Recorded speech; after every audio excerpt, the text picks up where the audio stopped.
So welcome to Organic Blooms, and thank you for purchasing one of these lovely wreath kits that we've sold you. We're going to talk you through how to use this kit to make a lovely Christmas wreath. We're supplying you with a lovely range of materials, some organic cinnamon, some crab apples gathered from our farm here, some Abel and Co organic oranges. We've done the hard work and made you a bow, because that's one of the most tricky things. So we've taken the stress out of it for you. A reel of jute twine and some lovely cones there. We've also actually added to the kit some spruce or some fir, a little sneaky thing for later when you've done all the hard work.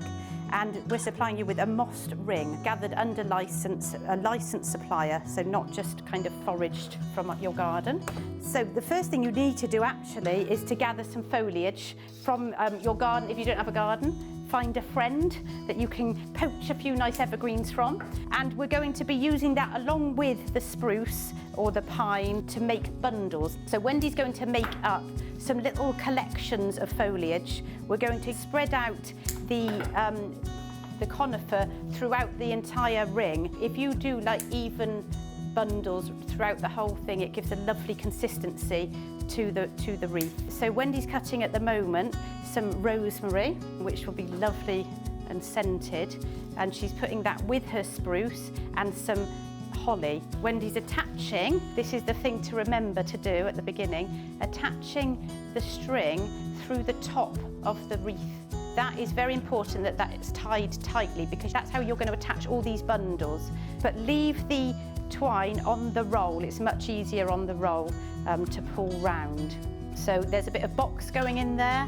It's quite nice to have something variegated, like the euonymus or this holly. We're looking at textures, colours and variety. This is mature ivy. When ivy gets to 15 years old, it starts flowering, and these are the berries of the flower. They're just amazing. As we get through the winter, they go black. They're just really beautiful for adding a kind of wild touch and some interest. For the most part, we want evergreens. They're going to last throughout the season. The mossed base stays moist, usually in our winters with the rain. That will keep the evergreen foliage nice and fresh. If for any reason it dries out, you can give it a little spray now and then to just keep it all moist. Now, as you can see, Wendy is putting a bundle onto the wreath at a slight angle. It's not quite 45 degrees, 30 degrees or something. The more you angle it out, the bigger your wreath is going to be.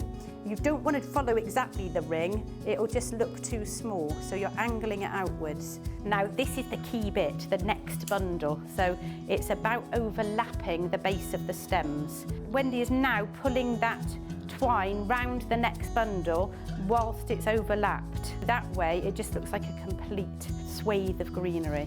When you are gathering foliage, we don't want you to just go and wreck hedgerows. You do need to consider leaving berries and things for wildlife. We do really want to be quite responsible in how we gather this foliage, but you will find lots of nice things in yours and other people's gardens. In my own village, I know where every little evergreen lies in everybody's garden, and you'll be eyeing them up for a long time before. There we go. So this is one we made earlier. I had to say that. It actually doesn't matter where you started and where you finished, as long as you end up at the same place. And the last bunch you tuck underneath. This is where you'll naturally put your ribbon, because there will be a slight dent in the foliage there. So that is probably where your bow will go. A bow hides a multitude. If you've got any dents, cones are brilliant for filling those dents as well. It's also where you put your hanging wire, which we've included in the pack. You do need to think about where you're going to hang it. Our wreaths generally prefer it on an outside door. If you've got it on an inside door, they will need the odd spray of moisture. So when you're putting your hook in, you're pushing that through that wreath. Feel through the back. You've got a copper ring in here, and you need to push that through the copper ring so that it's held really tight, and then you're just closing it up to make a loop. That's what you'll hang on your door. So now comes the lovely bit, the decoration. This is your wreath. You can put on it whatever you like, but we've supplied you with things that we think look really nice for Christmas. Where do you want to start, Wendy? Start with the bow at the top, but you can of course put your bow at the bottom if you like. Pushing the wire right through the moss, so it's come right out the other side. Yeah, so the wire, you can stick any ends of wires back into the mossed ring. It won't scratch your door that way. You might want to do a kind of little layout before you go ahead and push all your wires through, because it's much more difficult to change them after. And there's a bit of cinnamon, all certified organic, the kind of thing you don't necessarily think about, but actually we do need to start thinking about the origin of all the things we're using. We feel that we should be even more responsible about what we're doing, because these are luxury items and we really don't want to waste resources on something that's luxury. And with that in mind, we are encouraging you, at the risk of losing sales next year, to actually at the end of the season, when you take your wreath sadly off your door, you can keep these cones, they'll be fine. The oranges could be a bit soggy. You could dry them back above a radiator. The cinnamon will be fine for next year. The wreath, all of the materials can be composted. The moss could be taken off the ring, put in the corner of your garden, and the ring can be kept, and the bow. So you actually really could be using this for 10 years plus. And there you go. I hope that is as simple to complete as we've shown you.